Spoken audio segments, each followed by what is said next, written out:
Gosh, I remember way back in the late 70s, I think it was, there was this movie when I was in middle school, maybe high school, somewhere in there, called Revenge of the Nerds.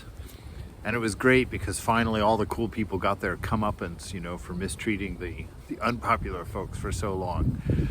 And the other night on YouTube, I was watching a whole string of little videos, of bullies getting their comeuppance, and how satisfying that was inside. There's that part of you that's just like, yeah. And how the ego world is really set for that. The ego loves that kind of stuff. That's every action movie, when the bad people get their comeuppance, and how satisfied with that we are. Well, I'm going to read a very unsatisfying story to you today. It's from the Life of Holy Mother, from the same book I read from yesterday. So this story, this accounting of this story is by Swami Satya Swarupananda. He says, Holy Mother was in Udbodhan, preparing to leave for Jairambati. Swami Sharadananda asked Ashok and Ras Bahari to help the mother pack. Sharadananda brought a beautiful and expensive mosquito curtain for the Divine Mother, for her to use in Jairambati, which Ras Bahari put in the mother's trunk. In the evening, the mother left for Howrah Station, and her companions and those two attendants went with her. The train arrived at Vishnupur Station very early in the morning. They traveled by bullock carts for the rest of their journey, reaching Jairambati before the evening. Ashok and Ras Bahari carried the mother's luggage to her room and went to their cottage. When mother was unpacking, Uncle Kali came to inquire about his sister. When he saw the mosquito curtain, he grabbed it and said, "Sister, you will have to give this one to me."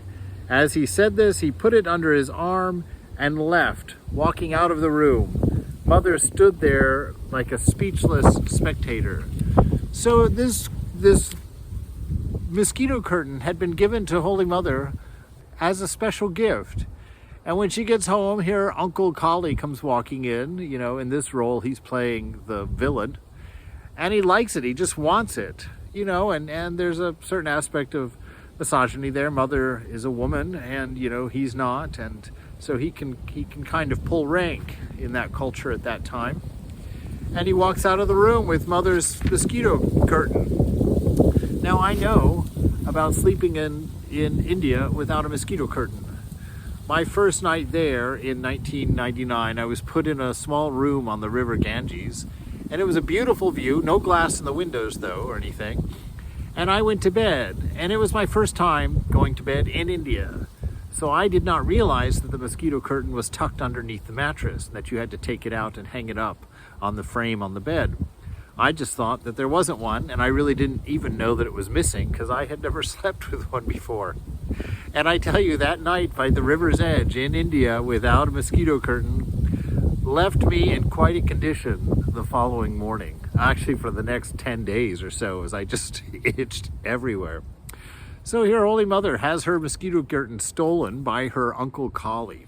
After supper, Ashok and Ras Bahari came to make the mother's bed and set up the mosquito curtain. They couldn't find it, even after searching through all of the clothes in the trunk. They asked the mother about it. She remained silent. Finally, she said, "My son's Kali wanted, so I gave it to him." Ras Bahari said, "Mother, Sharat Maharaj gave that to you for your use, and you did not use it even for a day. What's he going to think?" Mother replied, "My son, what can I do? You set up the old mosquito curtain for me."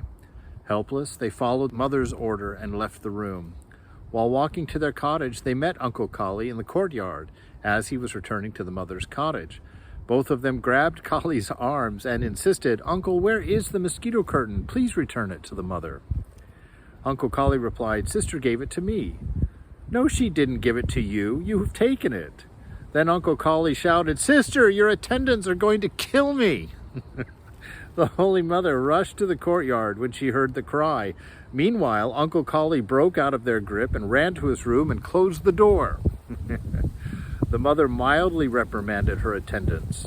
"You are monks. You should have detachment. It is not proper to quarrel over a petty mosquito curtain." And that's the end of the story.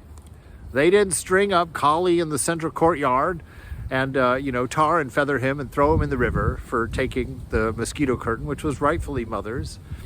And Mother was quiet and reserved about it because to her she was understood. It's a mosquito curtain. What's the big deal? Let it go. Be detached. And what a great example that is for us. How often we get all worked up about little things and then just hold on to them for days and days and days at a time. Demanding justice, wanting things to be put right. That car that cuts us off in traffic and we just follow it for the next, 3 miles, thinking all kinds of horrible things. I hope your tire blows up. I hope your engine dies. All of these things. Keep a perspective on what's important in this life. The most important thing, love. Everything else, we'll get along.